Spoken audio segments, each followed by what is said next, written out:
thank you, James, for having me. This is wonderful to have this interview with you.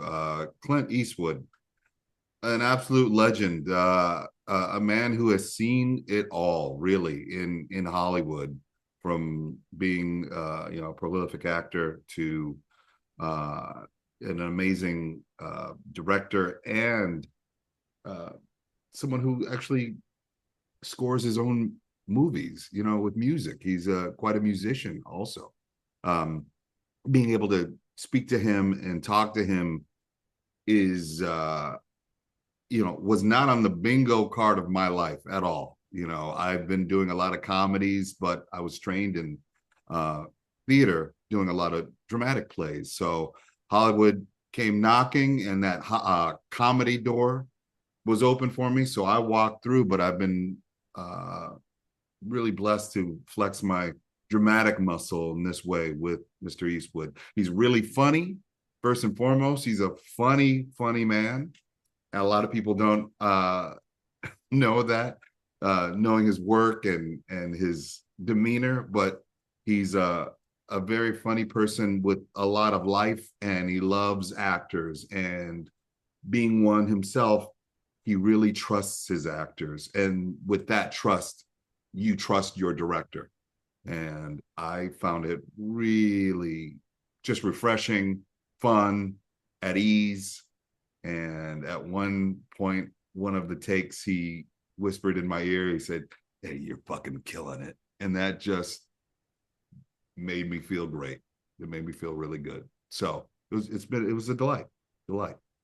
And Cedric, maybe you can maybe give us a broader, in-depth look at the movie Juror number two, and a bit about your character Marcus as well. Where does he fall into the storyline?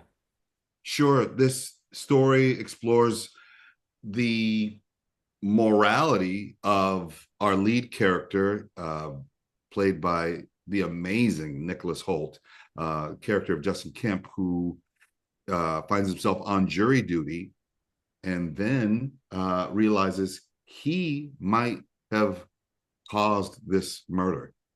It's an amazing storyline, and we just even say that from the get. That's just in the trailer, but where it goes from there is really um, a story of what would you do in this case. The audience starts to, I believe, realize or wonder what would they do in this situation. It's not just Nicholas Hoult wondering about morality and what would they do, but also our other amazing lead, Toni Collette, is also faced with her own morality. She plays the prosecuting attorney who starts to kind of realize maybe the person that she has on trial might not have done this. She is campaigning to be DA of the city, and she's running on a campaign about locking people up that are dangerous.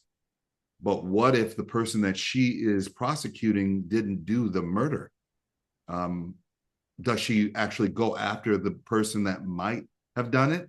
It shows that maybe what she was doing, she wasn't doing her job right. So with Nicholas Holt's character and Toni Collette, you have this amazing force of actors, and then helmed by Clint Eastwood, and then we have an amazing assortment of supporting characters, played by J.K. Simmons and Chris Messina, Leslie Bibb. I get a chance to put up a couple threes up there too. So it's really great, and it harkens back to those older films that I guess some people are saying, like those 90s John Grisham courtroom dramas that people really, I feel, are longing to see at a movie theater. Okay. And Cedric, I do believe you shot in Georgia, a good bit in Georgia and Savannah and Pooler Courthouse as well in Georgia as well. And what was that sort of experience? Did you have to travel? Did you spend a good bit down in Georgia? Did you stay there? And I do believe your movie as well, it got caught up in the strikes. So you had the initial bit of filming done, and then you had to come back again, dare I say, and finish off the rest of it. So did you have to do two takes in Georgia? That's right, James. We did. We shot last year and in the summer heat of Georgia, Savannah, and we had a little bit of a break, the strike. Then we returned back in November, and then finished in December. But Georgia and Savannah is very much another character in this film. There's certain laws with Georgia that take place, and we're also using those laws as one of the boundaries of why our lead character feels he can't confess and say, I think I might have caused this murder. He has some history with alcohol. And so he also feels that, that he can't come forward.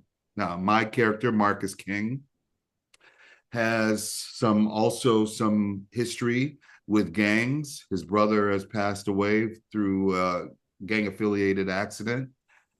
And we talk about our own prejudices in this film, what you would bring to a jury, the experiences that you have. They don't just go away when you're in a jury, you bring them as well. And so we talk about how maybe the judicial system is flawed in some regards. It's not perfect, particularly for the American judicial system.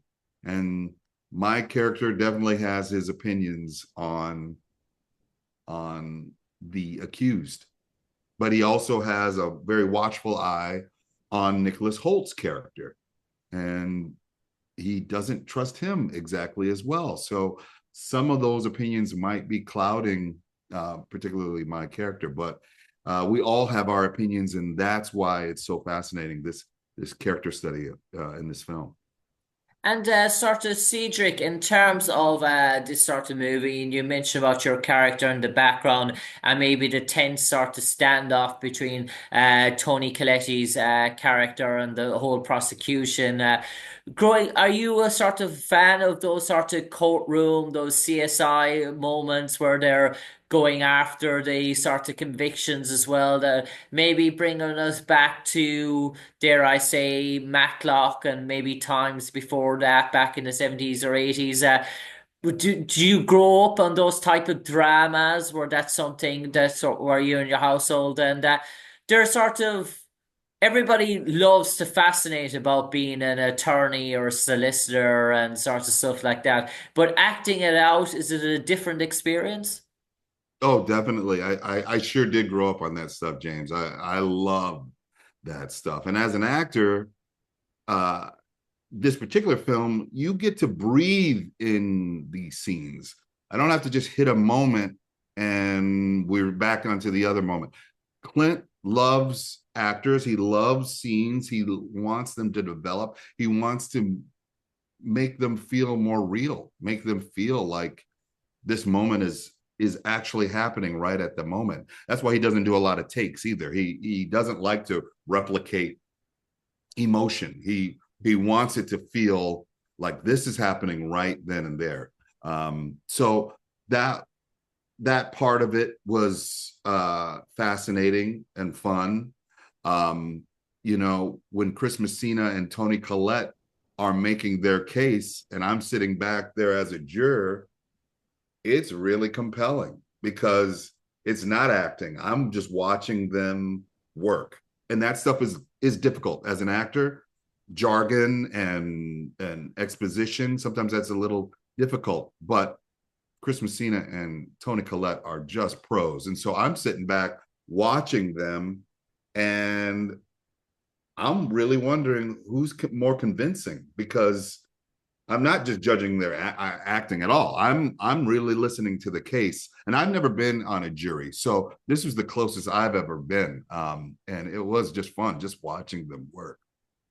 And I suppose, Cedric, before I let you go now, for all our audience, all our listeners, all our viewers tuning in and wanting to find out a bit more about Juror number two and maybe anticipating maybe should they or shouldn't they go to their cinema screens maybe Friday night and check it out for themselves.